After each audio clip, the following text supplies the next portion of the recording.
Hey, what's going on, guys? This is Daniel, one half of the Kwok Brothers. And in this video, you guys are probably already judging by the title and the screenshot, or whatever it may be, that we are going to talk about a heavy topic today. We're going to talk about black entrepreneurs, and with me today is one of my best friends, Mr. Melvin Johnson. Hey, how's it going? Founder of Maaj Capital, Yes, right? sir, You're yes, repping the sir. brand right there, Right here, guys. on that little polo. So again, guys, our goal, right? Our goal today is to just be truthful. Amen. Right? We're here to talk. We're here to be truthful, and we're not going to try and hold anything back. I'm going to be asking Melvin a lot of questions because obviously he is in the much more suitable place to answer these topics and questions at hand, right? Exactly, right? Than I would be. So let's go ahead and cue that intro and let's get started.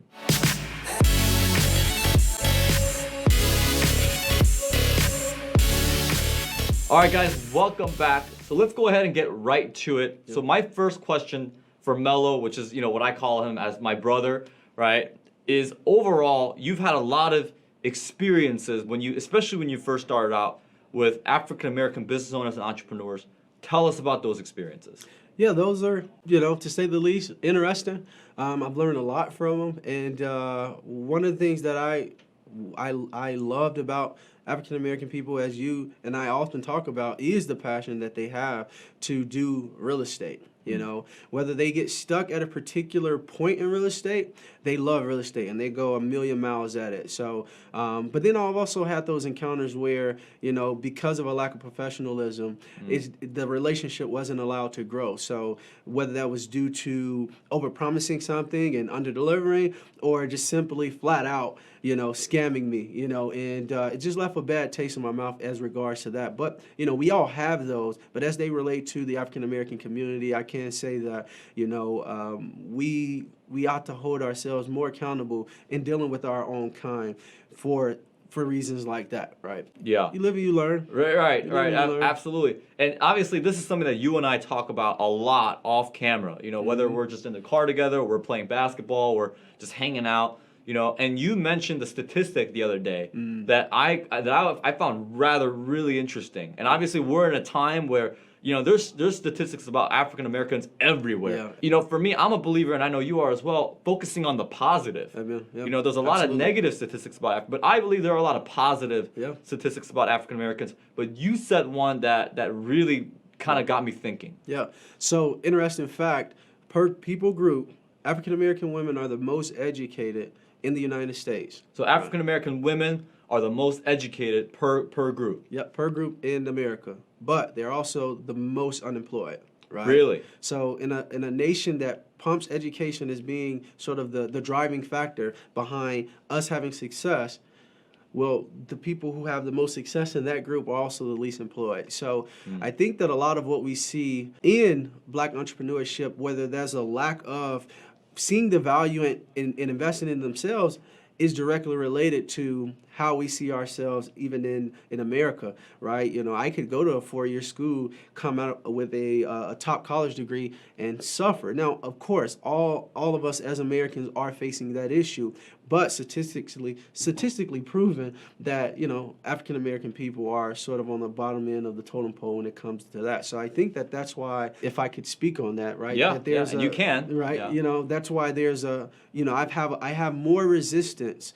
when I'm trying to help individuals to see the value in educating themselves from African American people than I would with the white people that I mentor, the Asian people that I mentor, the Latino people that I mentor. There's a resistance there because I don't think there's a trust that has been built as a nation that should exist there in order for us to see the value and investing in our education, which ultimately is us investing in ourselves. So that was a startling fact to me as well, for sure. Yeah, absolutely. And it surprises me every time that I hear that quote, because a lot of haters, so they speak, or contrarians in this matter, for sure, would say, well, why don't you just go get a job or go to school or elevate yourself? But I know you are very familiar with the scenarios, a lot of common scenarios that African Americans grew up in, which is economically disadvantaged. Yeah, absolutely. I think that's a pretty well-known stat, in fact, that nobody could really, argue against. Yeah. And I know I grew up economically disadvantaged as well, but without having to face the difficulties of race of being African American, because there are difficulties out there. There really are, whether people want to admit it or not. So, let's switch gears to real estate investing, specifically real estate investing. And I've got a question for you that I think would be very helpful, because I'm going to go ahead and assume that a lot of our viewers are African American because of the title. I hope so too. I hope so. Right, exactly. I really hope so too. I noticed that with training hundreds and thousands of people around the country, black, white, Asian, right, Latino, whatever it may be, I've noticed a common trend. And again, guys, this is just my observation, right? This is just what I'm seeing. It's not an opinion or anything like that. It's just what I'm seeing, that a very high majority of African American real estate investors tend to go for wholesaling rather than buy and hold. Why is that? It's a psychological thing. So a lot of it has to do with the same kind of mindset that goes into not seeing the value in educating yourselves or investing in it. And a lot of times the real estate education isn't something that's free, right?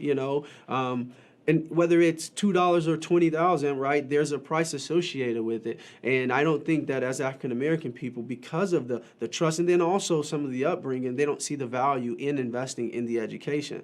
So wholesaling, as we would know, is something that you can learn very cost effectively, right? You can go to YouTube, Bigger Pockets, whatever, and you can learn it. And it's easy to get stuck there because you can have some major paydays with just making one sale, right? But essentially, there's really the growth or the stagnation that comes from that, I believe, is directly impacted by the fact that we don't see the value in educating and investing in our own education. I will proudly say that I have two investors who were wholesalers who are transitioning, David Beckley and Johnny McGee. These guys out of St. Louis who's taken the initiative to say, hey, I want to have more, right? I want to know how you raise money. I want to know how you do this sort of thing, and I'm going to start by investing in myself. Larry Smith as well. So these are individuals who, although these are three people out of maybe 200-300 people that I've met, that's a small percentage of the majority. So, that's why I believe firmly in being an educator for education, true education that'll surely help people to have right. And on the other end of the spectrum, you have my culture, right, the Asian culture, where education is extremely valued. It's extremely emphasized. And that kind of also leads me to say that I don't know if I've ever met an Asian wholesaler. I, again, guys, I've traveled around the country, met hundreds and trained thousands and thousands of real estate investors. I don't know if I've ever met an Asian wholesaler. And it's very rare, like, again, what Mello alluded to, that I meet an African American who's focused on apartment buildings and buy and hold. So, Melvin, any last words that you feel like to a black entrepreneur that you feel like you want to give them? Any piece of advice? Well, I understand. That's the one thing that I want all black entrepreneurs to understand. I understand. I'm not wearing my ring right now, but I have one. My wife told me one day, I was actually getting ready to come meet up with Daniel. We were coming to a real estate meetup, and I had regular clothes on one day. Okay, and this was probably the keynote, life-changing experience for me. And my wife, she's Italian, right? So she comes out and she sees me walking out the house, and she said, "Hey, you need to change." And I said, "Why?" She said, "Because I don't want you to ever think that you're anything but black in this country, right? So you have to at all times dress up to par. You have to study twice as hard. But the only thing that means is that you're going to look twice as good, and you're going to be twice as qualified." So I tell you guys that's my same advice. Yes, we have a barrier to overcome. However, only thing that means is that you're going to be double qualified. So some of the money that I've been able to raise, I can truly say that those investors doesn't care that I'm black. They just don't care, right? Can I provide value to them? And a lot of times, and in most cases, that has been yes. And, I haven't had to face at this level as I did when I was at a much lower level in real estate. So the adversity that comes with not knowing something. But when I'm talking to an individual, they know, man, this guy, like, he's an expert on credit, business credit. So seeing the value in real estate, and then also in investing in yourselves is the biggest thing. And I understand, so feel free to reach out to Daniel at, info@quarkbrothers.com if you want to. Or Maaj Capital, right? Yeah, or. And to allude, I always say, be so good they can't ignore you. Because you and I not only had to face, you had to face a race barrier, but I also had to face early on in my career an age barrier when it comes to raising money. So be so good and be such an expert. They don't care what skin your color is, or what color your skin is, or how old you are, etc. Whatever it may be. So let's close out this video. I want you guys to post in the comment section. Please do. Your thoughts, because there's going to be people in two different sides of the spectrum. One may say, well, no, there's no barriers that African Americans have to overcome. And the other, they might say, well, there's so many barriers that they have to overcome. But the way we stop, racism and division is by talking. It's by having conversations and building relationships. Absolutely. And building that perspective that you don't have when you're growing up in your own life. So let's go ahead and learn from one another, guys. Comment below your thoughts. Let's have a civil discussion, an intellectual civil discussion on this matter, because the more topics, the more people, the more voices that can come together and talk, the better we can all learn, right? And the more we can all win and improve. So thanks, guys. Thank you, guys.